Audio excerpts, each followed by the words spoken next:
মাশাআল্লাহ সুন্দর একটা দৃশ্য ফুটে উঠছে। আমার আম্মু আর আমার মেয়ে বসে, বসে নাস্তা করতেছে আলহামদুলিল্লাহ। আমার মেয়ে কোনো সময় কিন্তু এতটা শান্ত হয়ে কখনো কোনো কিছু খায় না। কিন্তু এই নানুকে পেয়ে এখন কিভাবে জানি বসে, বসে চা খাচ্ছে। আর সকাল ৬টা বাজে আমার আম্মুর ওষুধ খাওয়ার সময়। কেননা আমার আম্মুর দাঁতের সার্জারি করেছি তো, তার জন্য অ্যান্টিবায়োটিক তো ৬ ঘন্টা অন্তর অন্তরই খেতে হয়। হ্যালো এভরিওয়ান, আসসালামু আলাইকুম। সবাই কেমন আছেন? আমিও আলহামদুলিল্লাহ অনেক ভালো আছি। এই তো চলে আসলাম, আম্মুকে কিছুটা নাস্তা দিয়ে চা মুড়ি দিয়ে আসছি যে ওইটা খেয়ে ওষুধটা খেয়ে নাও। তো এখানে চলে আসি আর এখানে চলে আসি লুডুস পাস্তা রান্না করব সবজি দিয়ে। আর দ্বিতীয় কথা হলো যে আম্মুর সার্জারি হয়েছে তো এখানে নরম খাবার ছাড়া কিছুই খেতে পারবে না, শক্ত খাবার খেতে পারবে না 3 দিন। ওনারা বলে দিয়েছে 3 দিন নরম খাবার, একদম নরম খাবার খেতে হবে। তার জন্য আম্মুর জন্য পাতলা খিচুড়িও করছিলাম আমি। তো এখানে আমি আপনার হলো যে পাস্তা লুডুস মিশ্রণ করে তো রান্না করতেছি।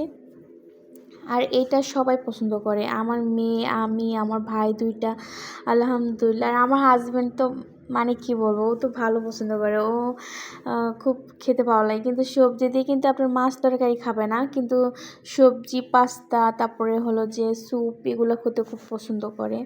তো এই তো দেখেন আমি অলরেডি ভাজাটা চড়িয়ে দিয়েছি, এখানে সাথে কিছু টমেটো দিয়েছি। টমেটোটা আমি আগে থেকে ভেজে নিতেছি আর সবগুলো কিন্তু সিদ্ধ করা হয়ে গেছে, টমেটোটা সিদ্ধ করিনি।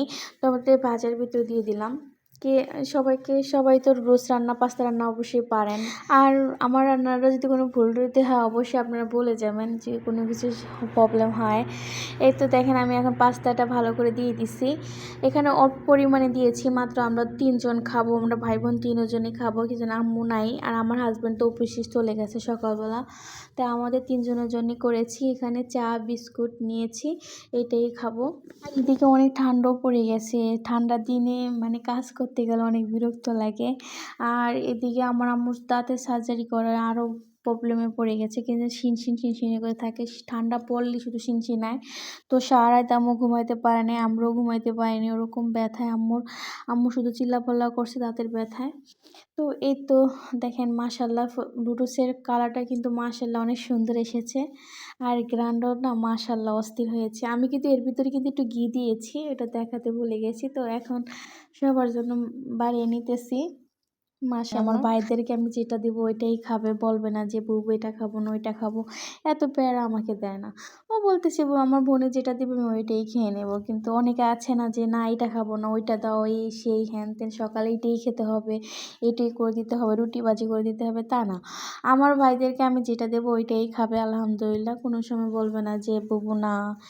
এই এই তো আর এত সকালবেলা একা হাতে তো এত মানুষের রুটি করা সম্ভব না। দ্বিতীয় কথা হলো যে আম্মুও খেতে পারবে না, তাই আর করা হয়নি।